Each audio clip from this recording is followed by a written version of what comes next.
Hi, everybody.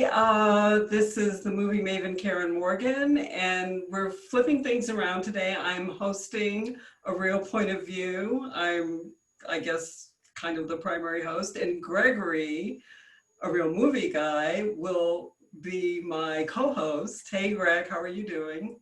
I'm good, Karen. How are you? I'm good too. Well, kind of good, kind of sad. You know how that goes. Yeah, Um, and we have sort of a tribute type show on tap today, um, and that's what we're here to talk about.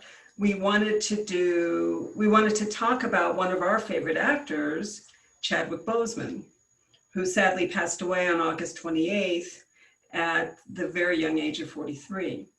So, so Greg, why don't do you want to just give me some of like your perspectives on Chadwick Boseman, what he meant to Hollywood or to the film industry? Do you want to say a couple of words about that before I weigh in? sure. I guess the best way to start off is for me is to start off with my first time I've ever seen him actually on film, not knowing the impact that he was going to have on the industry, on um, movie making, storytelling, all those things. He had a small part in a movie called The Express, where he actually plays a real life person. And we find out later on, as we get more and more exposed uh, to Chadwick Boseman, that he does a really good job as playing real to life people.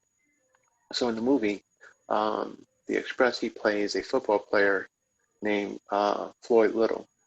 Um, and that guy was a Hall of Famer ultimately. But that just gave us a glimpse, because it was a very small part. It gave us a glimpse of what was yet to come.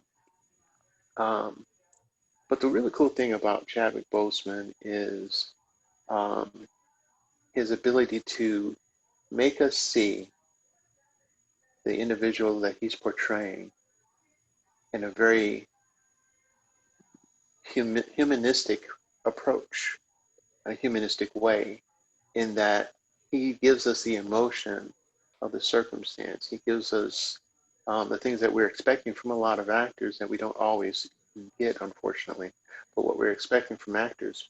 And you are taken into the development of the character, um, and he he's one of those guys that doesn't necessarily look like the character he's playing. We have some actors and actresses that do that, are able to do that. But once he starts, you don't care. Your mind is, he's Jackie Robinson, he's Floyd Little, he's James Brown, you know, and even the fictitious character, he made us feel like that was real, to T'Challa, So I think the real cool thing to take out from such a young and influential actor is his ability to transform those characters into people that are believable. So I think it's such a tragic loss, to lose someone who has that ability to impress us, not only with his acting skill, but impress us to where he understands the character so well that we think we're looking at the real thing. Nicely put. Um, Chadwick Boseman was born in Anderson, South Carolina, and and like I said, he was 43 when he died. He would have been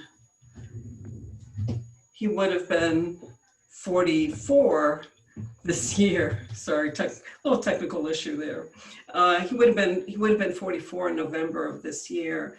And for me, I guess I will say that this loss felt unexpectedly personal. For one, because it was just so surprising, because I remember I think I was dozing and I woke up and my phone was next to me and I was just checking through my phone through the notifications, and there was something about Chadwick Boseman, and I thought, oh, there's probably some news. I just immediately thought there's some news about, Black Panther 2 or something like that. And then I opened it up only to find that he had passed away. It's like, oh my God, what the heck? What the hell happened here? This is horrible. And it just really made me so sad. And it's not because I knew him. It's not because our paths ever crossed. They didn't. But I am reminded of like a friend of mine who, when Prince died, she was in tears. And it wasn't because their paths had crossed. It was just that his artistry had informed so many, moments of her life. And it really, it really was a personal loss for her. And I guess that's kind of how I feel about Chadwick Boseman for me. I didn't know about, he got a start on All My Children actually in 2003. That was like, when he first became known to the world professionally. But ironically, what he wanted to do was be a director and a writer. That's what he focused a lot of his efforts on. The other thing is that he spent a lot of time in Washington, D.C. because he went to Howard University. And Felicia Rashad was one of his teachers, one of his professors.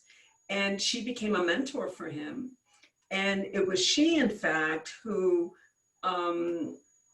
contacted Denzel Washington because there was an opportunity to go to Oxford, England to study theater.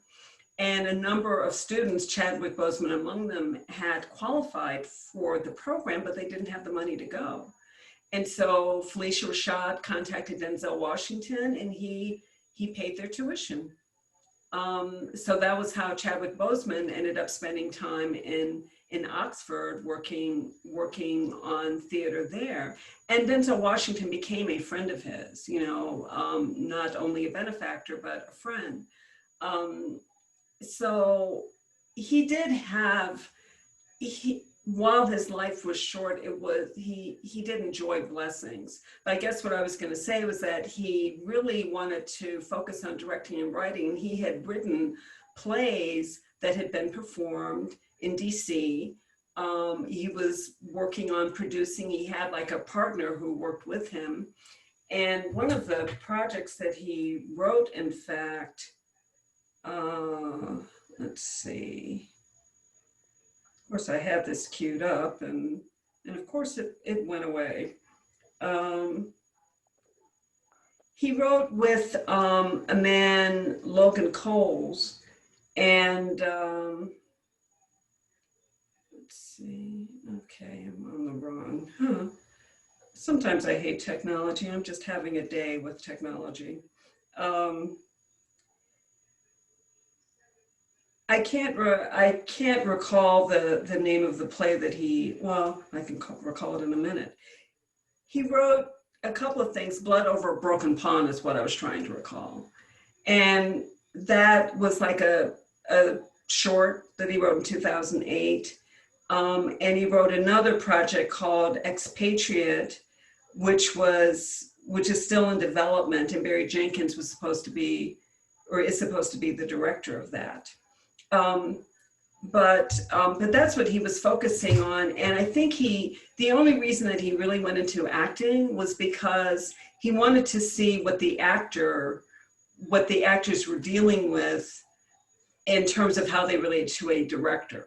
So really becoming an actor was research for him so he could become a better director. And he was pretty much ready to give up on that when he started getting, jobs for television. And besides All My Children, his next big project was Third Watch.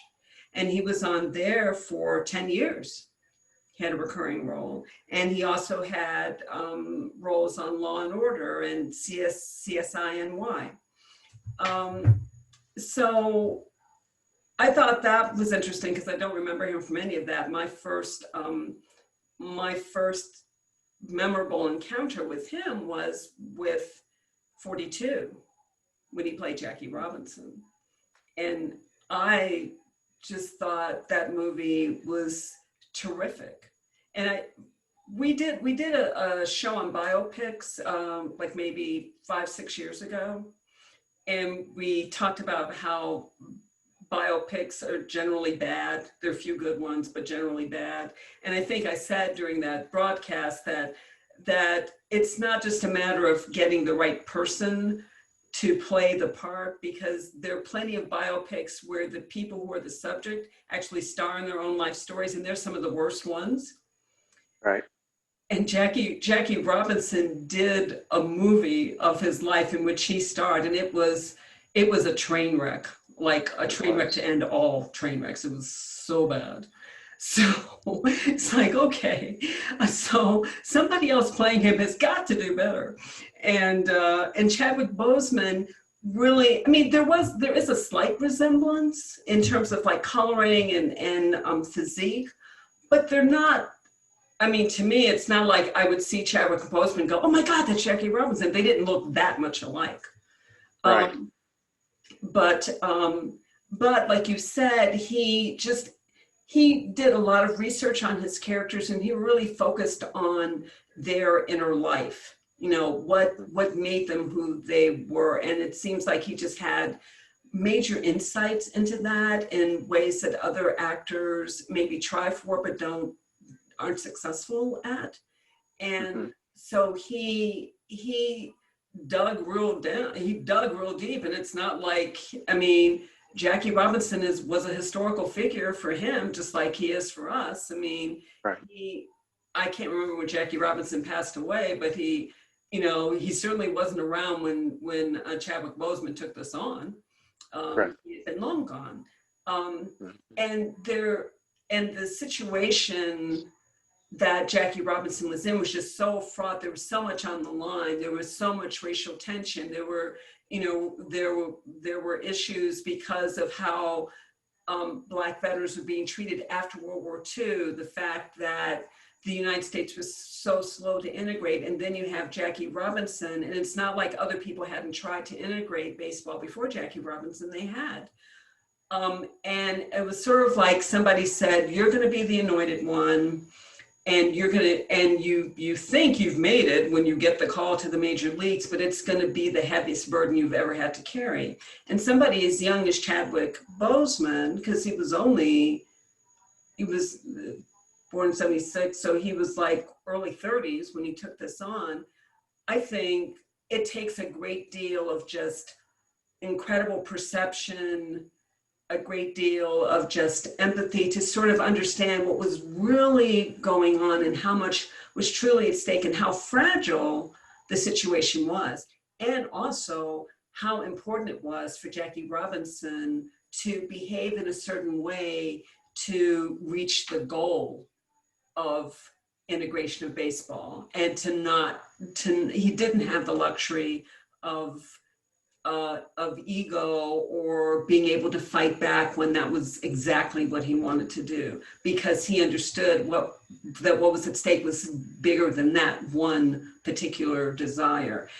And for Chadwick Boseman to incorporate all of that takes just a great deal of emotional intelligence. And to me, he was just a very emotionally intelligent actor.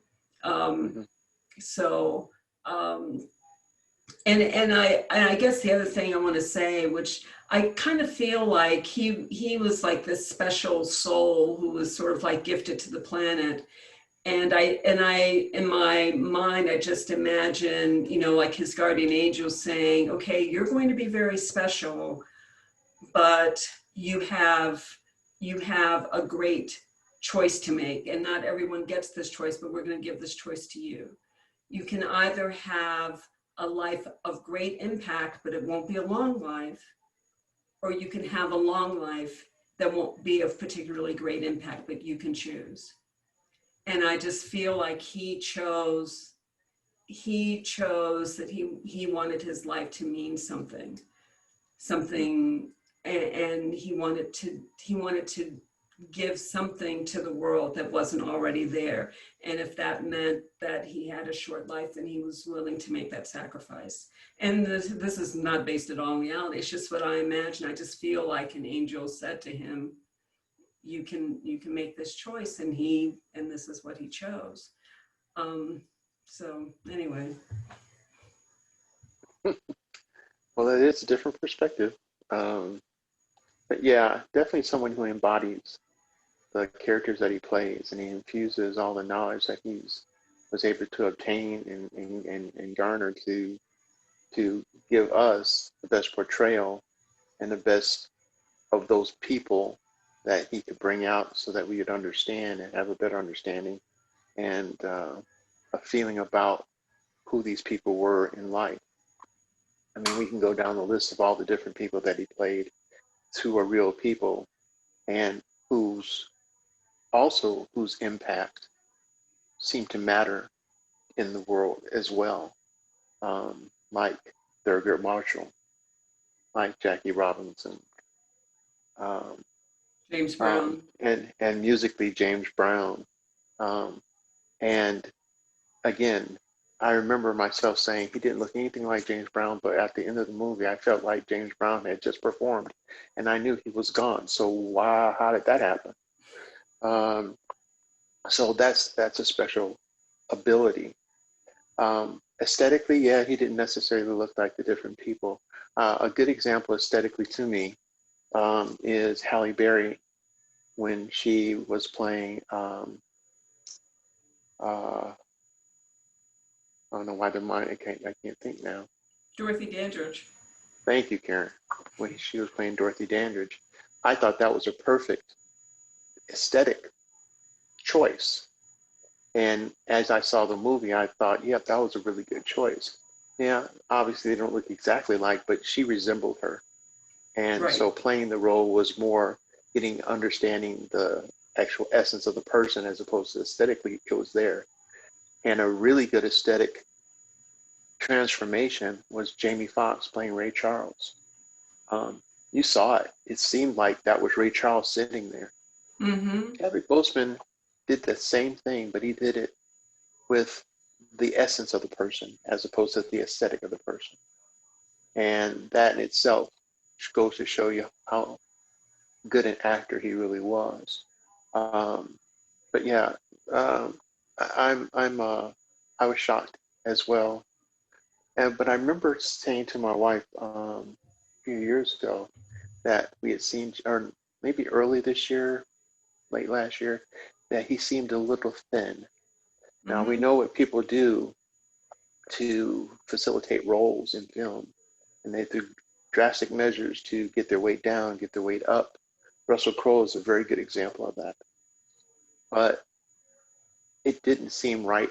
I thought he was a little thin, and I had no idea, obviously, the impact of what that really truly meant. Um, but um, let's talk about some of the movies that we enjoyed, other than just the characters and the reality uh, focus of his acting. Obviously, there's a lot of people who just loved and enjoyed Marvel's infusion of the Black Panther into the Marvel Universe, finally, after a long time. And of course, the different movies that he was in the universe prior to him actually, in full bloom in the Black Panther feature film.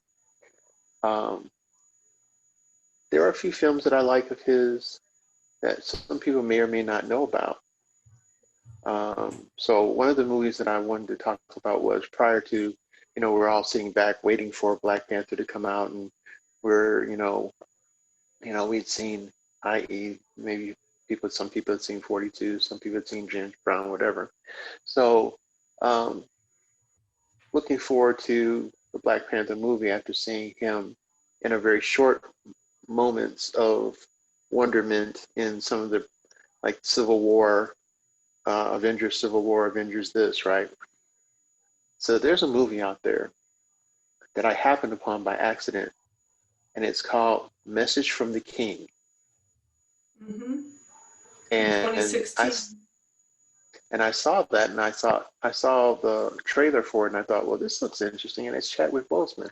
I said, that's ironic, Message from the King, and he's going to be a king in in the new film too eventually. I thought, well, let me take a look at this. Oh my God, I was totally surprised. And again, he's not portraying anybody that we know. He's portraying just this guy who's in search for his sister, and he is transformed from being this child and playful child with his sister. And now he's longing to find someone who had been lost from them as a family, but he hears that she's in trouble, and doesn't matter how estranged they may have been, he's going to go find his sister, and he's going to make sure she's all right. And this movie is a testament to, again, his ability to act and draw you in. And that's probably a real good way to say it. Him drawing you in, and being that guy who is so emotional, so focused on trying to find his family member and make sure that she's okay and make sure that she's safe. Um, this is a really good movie. Now, as far as the Academy Awards and all that stuff, it's not that. This is just a really good movie that's entertaining, and it has twists and turns, and it has a really huge twist at the end of the film. So if you haven't seen Message from the King, you should see Message from the King. I've seen it twice. And again, showing his ability, his skill to bring you in. You become a part of his journey, a part of what he needs to do and he needs to find in order to get his sister, or find his sister in this film. And of course, the essence of what the film is truly about in the essence of the film. I think I heard Chadwick Boseman say something about how he picks films, and films that matter, and films that mean something and have a purpose. I think this is one of those films too, um, because of the subject matter of the film. Now, I won't give the film away. I won't be a spoiler here, but it is worth watching. Um, that's one of my favorite films. And then after um, the great feature film of the Black Panther was the film that he had a little bit more um, say in, production wise, and um, character wise, in a movie that I thought was also very entertaining. And I'm a big uh, uh, detective guy, forensic guy, police kind of movies, thrillers, and suspense thrillers. And I also really enjoyed 21 Bridges, a really good movie. I He enjoyed that had too. me, yeah, he had me from the beginning. He was ethereal. He's very cerebral detective, Cerebral, right? um, as well as skilled in ability and compassion. He showed all these things, you know, and he tried to make sure that he was fair, trying to do the right thing, Even though and the giving knives were out, because the knives were completely out. they were, and trying to give someone an opportunity to not necessarily, um, like for example, not necessarily not go to jail, but make this a positive thing out of a totally negative thing.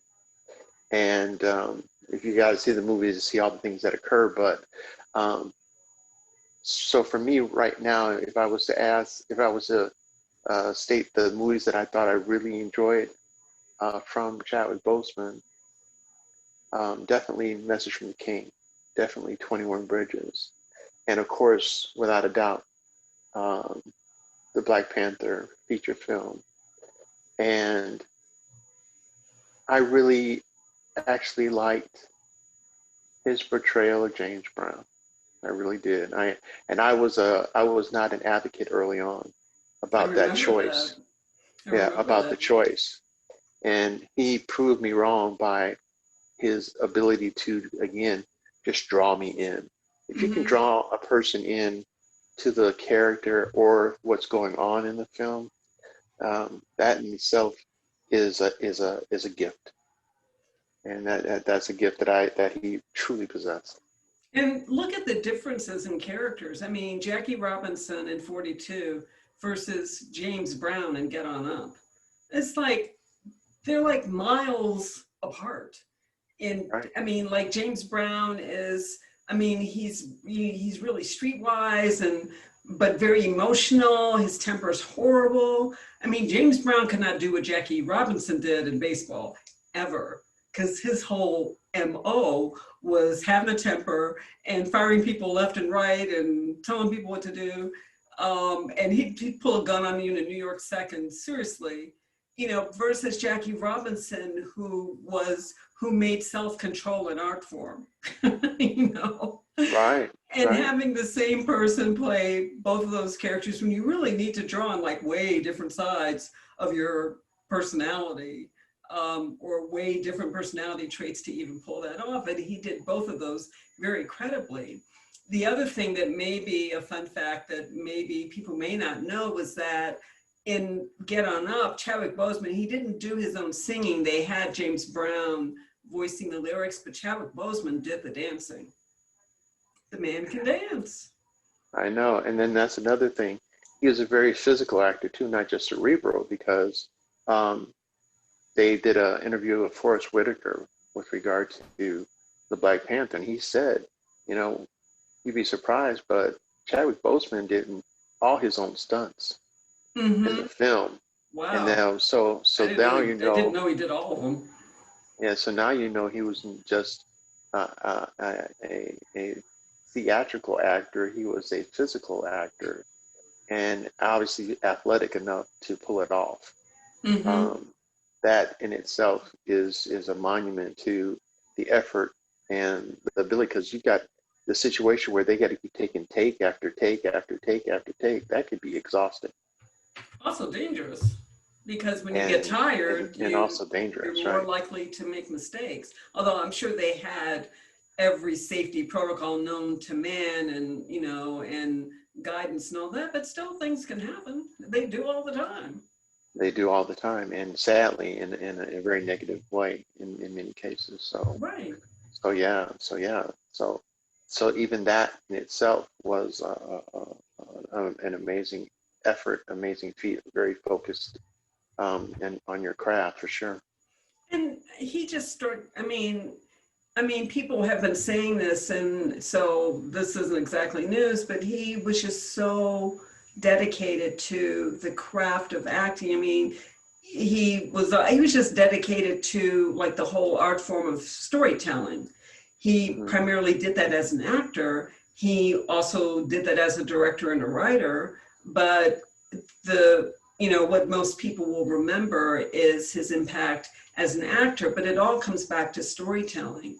um, Right. One of my favorite films, I mean, I have two favorite films for Chadwick Boseman. 21 Bridges isn't one of them, although I like 21 Bridges. It was very suspenseful. I enjoyed it. But my favorite film is totally Black Panther. I just thought Black Panther was life-changing, for me, not because I was going to become Black Panther, but because just seeing this story, and Ryan Coogler did such a masterful job of bringing that story to light, and just sort of playing on our assumptions and stereotypes, and and just humanizing the whole picture organically was just a revelation to me, because it wasn't just about Black Panther, and Black Panther wasn't just the good guy. If you peeled back some of the layers of Black Panther, he had issues too, you know, and Michael Jordan's character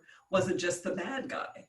You peel back some of Right. those layers, he had issues and justifications for some of the things that he did. And I remember sitting there in the film going, well, I don't necessarily agree with him killing everybody, but I can see why he might, decide that that was the way, that was the only way to resolve the issue. And I applaud the fact that he understood the issue in a way that Black Panther didn't necessarily. Black Panther grew up in entitlement. Michael Jordan's character did not. So it's just, juxtaposing all of these different things. And then you have, Chadwick Boseman playing Black Panther. And I don't know who else. I mean, maybe there's somebody else out there who could have done justice to that character, but I can't think of who that was. Right. Chadwick Boseman did such a great job. And it was such a multi-layered performance, because it wasn't just about him being a superhero.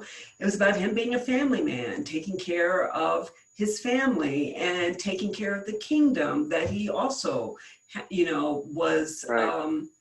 the shepherd for. And, Right. but it was also like trying to understand himself so that he could, better carry the burden that he was expected to carry. But it's hard to do that if you don't know where you came from or why you're driven to do some of the things that you do. And then you've got the little sister, and she just knows exactly which buttons to push, and they get pushed in a way that only little sister can. So you see that sort of like the annoyance, but at the same time sort of, oh, I could kill her, but she's so right. And she's so awesome, and she's so smart. And I hate the fact that she's better at technology than I am, but that's just what happens. And it's like that big brother sister, big brother, little sister dynamic that people have. I mean, I don't know, because I was never a little sister, but I hear tell of these things. So, so there was, so that's probably my favorite picture. And I mean, it's funny because I was thinking, I just subscribed to Disney Plus. I'm like, I think I'm going to watch Black Panther again, because that's the only place you can see it. And I was thinking, oh, maybe I'll just take a Saturday afternoon and go watch it. And then I found out that he died, and I was like, oh, I don't want to watch it now. It's too sad. I can't watch it and just think about what he was. I'm not going to feel that way forever, but I feel that way. I just feel that way now. The other picture that I really, really enjoyed, and that I made it a point. I mean, when Black Panther came out, I was there on the first weekend, and I don't know if you remember this, Gregory, but it was when I was working for the Maryland legislature. It was during session, so I had to be at work, and so I went into work at like 7:30 that morning. I left to catch a 9:30 show. I left the office to catch a 9:30 show, and then I went back to work. That's how important I thought Black Panther was. And I'm not a morning person. I don't get up for anybody, but I got up for that, because that's how important it was. Now, ironically, we saw it at 10 o'clock on Saturday. Right. Because we had our tickets for about 2 weeks. So, we did what we could to try to make sure that we were going to see it, and we saw it in an IMAX. Yeah, I saw an IMAX too. Setting. So that was, it was awesome. But it was important to us as well. Well, the shows were selling out in where I live. And so the only way that I could get to the show was by going to the 9 o'clock, 9:30 show, whenever it was, but it was the very first showing. And even that show was packed, but that was the only way that I could get a seat. And then I could have gone in the evening, but there were no seats. There were just no seats. And I also wanted to, try to limit the number of people who were going to be in the theater. And I thought, well, if I'm there at the first showing, that might actually work. But the theater was still crowded. Also, I just thought it was really important to get to be in the theater the first weekend, because how the Hollywood industry works. And unfortunately, these days, it's like whatever you get in the first weekend, that sort of dictates the path of that picture for the rest of its time, the rest of the time that it's distributed. And so Black Panther was the first film, I believe, ever to make back its entire cost in one weekend, the first weekend. It cost about $200 million to make, and it made $200 million in the first weekend. We're not even talking about the rest of the weekends because the movie grossed over $1 billion and is still one of the highest grossing films in history. But it made back all its money on that first weekend. And I just, my $17 was part of that. So, what was the other movie? What are you trying to say? That your money wasn't? I thought you went the first weekend. We did the first weekend, and we went at 10 o'clock in the morning. Oh well, then your money was part of it too. Then it sure was. But I digress. You said you had another movie, and you didn't mention what it was. I do have another movie. I'm the one who digressed because I wanted to mention that about Black Panther. I wanted to mention. Karen. Yes. So Karen, you digressed. Yes, I did. Because I wanted to mention that box office thing about that Black Panther. So that's one movie. But the other movie that I really, really liked was Marshall. Yeah. And for one, because I remember when Thurgood Marshall died, I was working in Washington, D.C. at the time. I remember when they laid him in state in the U.S. Supreme Court Rotunda, because it was not very far from where I worked. I didn't go, but I do remember that. And I just, what I liked about this movie was that it just, again, we're talking about humanizing people who have these larger than life legacies, and Thurgood Marshall is such a legend, such a judicial legend, that it's hard to remember that the man's a human being, and he puts on his pants one leg at a time, just like other people, and he has wants and needs and ambitions and all of that stuff. So this film focused on Thurgood Marshall when he was a relatively young man, and he had just, he was picking up on cases. He was trying to help people in his community. And so he sort of got steered into helping civil rights cases. He was working in Baltimore. Now, Baltimore is below the Mason-Dixon line, as is the entire state of Maryland.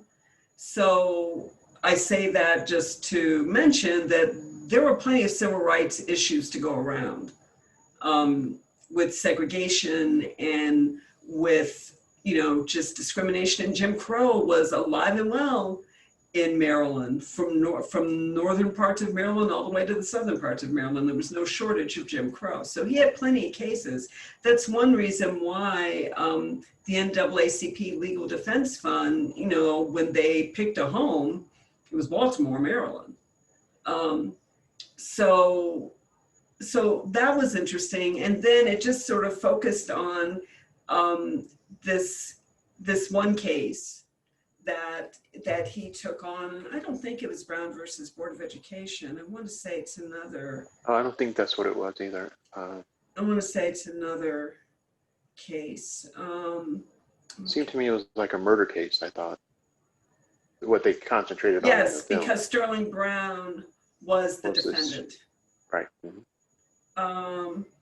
Another very good actor, by the way. Yes, an excellent actor. And so he's trying to help out Sterling K. Brown, who plays Joseph Spell, who is accused of murder. James Cromwell was the judge, another fine actor.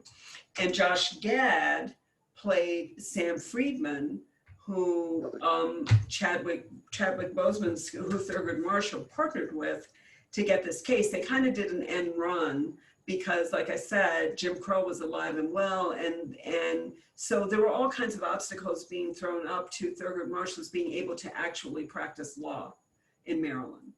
And so Josh Gad played like this lawyer who was very much interested in civil rights. He played Sam Friedman, who was very much interested in civil rights. And so they were trying to figure out what to do, and they came up with the idea of letting Josh Gad kind of be the face of the case. Correct. So so Thurgood Marshall might be there, but he couldn't speak. In fact, the judge ordered him not to speak, and he could barely be second chair. So Josh Gad did the presenting, but it was Thurgood Marshall who worked out the strategy, who worked out the opening and closing arguments, who dictated how the case would be tried. It was Thurgood Marshall who worked on all that, because really, Sam Friedman wasn't always on board with Thurgood Marshall's approach to this case. He was not, but because he was thinking, we just need to do the right thing and things will turn out. And Thurgood Marshall was like, no. We can't just do the right thing, because there are many forces at work here that will keep the right thing from ever seeing the light of day. So we need to do an end run around that. And Sam Friedman had no idea what he was talking about, but he went along for the ride, and Thurgood Marshall was right. So that was really interesting. The other thing I will say is that when around the time this movie came out, I want to say in 2018, I believe, and when this movie, 2017, when this movie came out, I remember just reading an interview with Chadwick Boseman where he said, well, I'm a little concerned about being known as bio guy, or like the go-to guy if you want a biopic done. And I'm really kind of tired of doing that. And when I read that interview with him, I remember thinking, yeah, gee, it would be really nice to see him in a comedy, or like a rom-com, or, just something crazy, because I think he would do really well at that.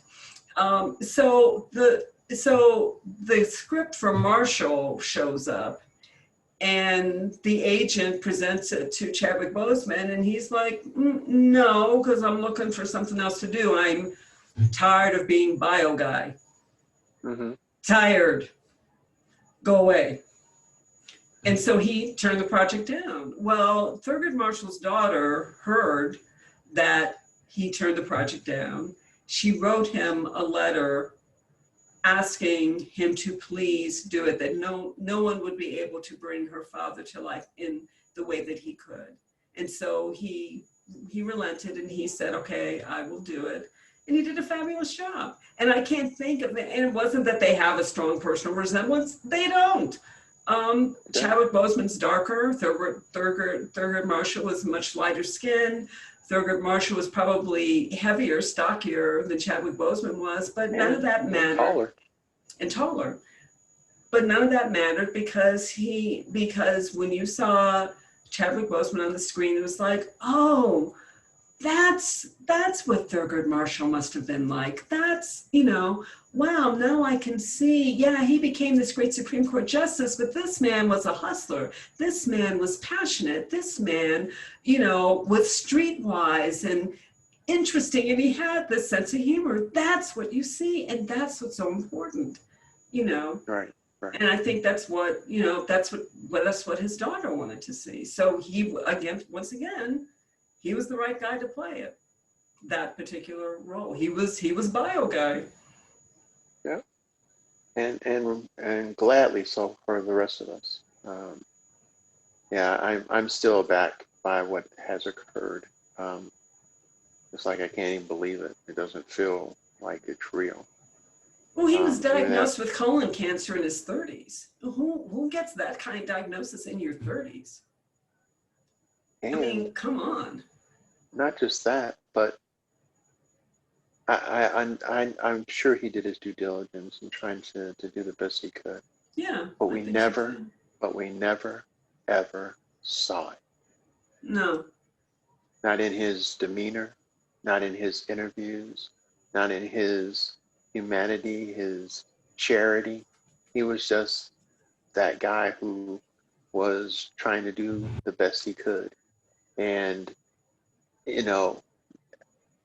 obviously everyone is drawn in by his infectious smile and his exuberance. I've seen different things on and off over time that make me think that he just seems like he's just a nice guy.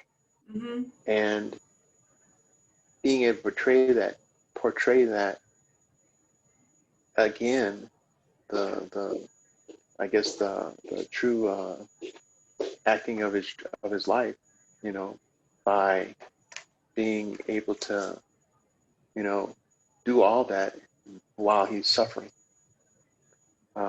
That's an amazing thing. And you know, again, just an awesome personality, um, skilled actor. Um, definitely will Well, be missed. it Definitely will be missed. required a great deal of skill to do. I mean, he was diagnosed with stage 3, colon cancer, beginning in 2016. That was the same year that he came out with Message to the King. It progressed from stage 3 to stage 4 over the 4 years in which he did Marshall, Black Panther, Avengers Infinity War, Avengers Endgame, 21 Bridges, The Five Bloods, which is on Netflix right now. And he also finished Ma Rainey's Black Bottom. Wow. So they were talking about 7 films, not even 8, 8 films. Um, Yeah, I mean, it's and amazing. and he's dealing with, treatments and, pain, just awful pain, all kinds of things. Um, and he was putting in all of that amazing work. It wasn't like, it's like, oh, well, he looks a little weak, but I guess I believe him as Black Panther and Avengers Endgame. No, he brought it. He I totally know. brought it. And the same thing with Infinity War, and especially in Black Panther, you know, when he was suffering with colon cancer. It was one of his best performances ever. And was he nominated for an Academy Award? I'm not sure if he was. I I don't don't think think so, he but was. I think it was just, but I think the movie was, the ensemble was The ensemble nominated. was nominated for SAG, and it may have even won a SAG Yeah, award in SAG, but I think the movie was nominated, but for Best not the Picture. cast. It Yeah, but was not the nominated for cast Best and Picture yeah, but because not the cast members. it was the first. I think it was the first superhero movie that actually was nominated for Best That Picture. ever was, correct? Right. That is correct. So Ryan Coogler was like, I had no idea that he was suffering like that. And his co-stars, I mean, one of the co-stars in the Five Bloods, and I can't remember, he was on The Wire too. I can't remember who he was. But he was in an interview saying, I thought Chadwick Boseman was just kind of, he seemed a little precious. He seemed a little fragile, when the cameras were off. It was like he kind of kept to himself, and he would have these treatments and acupuncture and like all this stuff that he just had to have around him. And I just thought he was a little, like entitled. But he seemed like a nice guy. And then he found out that what was going on was that he was doing his best to hold on under stage 4 colon cancer. And he was just like, oh my God, I so misjudged. I had no idea, because he held up so well. He exuded vigor in a situation where most people would seriously come across as, just beaten, just weak and sort of compromised. But he never exuded that. Yeah. So Ah, he will be missed so much. I know I will personally miss him a great deal. I don't know what's going to happen to the Black Panther franchise. I mean, there should be a franchise that would go on for the next 20 years. I don't know if that's going to happen. yeah, it's no way to know that, unfortunately. But yeah, I miss him already. So, um, you know, it's that bright light is a little more dim now than it used to be, right? So, Yeah.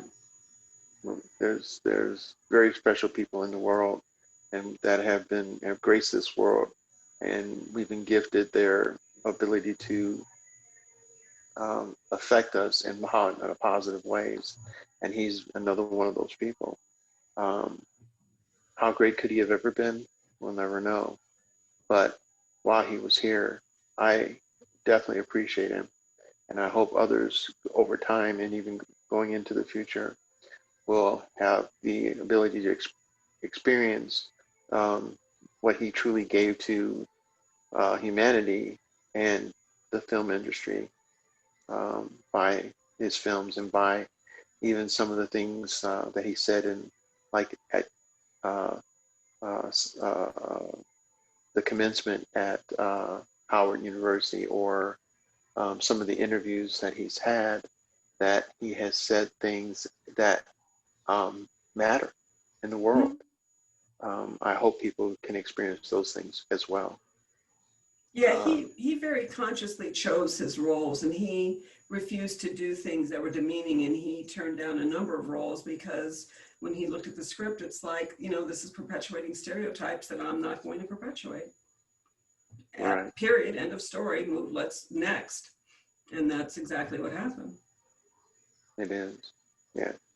In fact, from what I understand, Michael Jordan and Chadwick Boseman know each other from All My Children, as it happens, because Chadwick Boseman had been on there for a few years, and there was a storyline that they wanted him to do, and he thought it was perpetuating stereotypes, and he refused to do it, and he quit the show. Michael Jordan was hired after Chadwick Boseman left All My Children. Wow. So, you know, it's just, he's one man who left the world better than he found it. You know, they're like significantly better, measurably better. And at least we have him on film. I will be very intrigued to see Ma Rainey's Black Bottom. It's a film adaptation of a play by August Wilson. And he'll probably be singing and playing guitar in that, because that's what happens in that movie or in the play. And I'll be really interested to see what that performance is like. Yep. Yeah. Very much looking forward to that. I'm looking forward to that too. And I'm glad that we have him on film, so at least he can be remembered. We don't have enough of them, but we'll take what we can get. Indeed. Yeah, indeed. Well, So Karen, I don't know about you. Yep, go ahead. I was going to say, so with that, I'm going to say that's a wrap on this episode of A Real Point of View. If please leave a comment. If you have any insights of your own about Chadwick Boseman that you'd like to share, please leave a comment on the A Real Point of View YouTube channel. A Real Point of View is also on Facebook and Twitter, so you can certainly interact with us there. Or you can just find our archives on YouTube, or, you know, just check out the next episode that we upload whenever we get around to doing it, which is, you know, whenever we feel like it. No, it should be soon. I kid, because I need some levity in this episode. But anyway, but Gregory, it's been nice flipping the script with you. I feel so powerful in the host chair. I may have to, you know, do a little coup d'etat on you and take over the hosting duties again, you know, on like maybe happier subjects. But well, I would be saddened if it was a bad situation. You did a good job, sis. Very good job. Thank you very much. I appreciate it. I appreciate it too. So anyway, take care, everybody. Stay safe out there, and we will see you the next time on A Real Point of View. See you. Bye. Bye.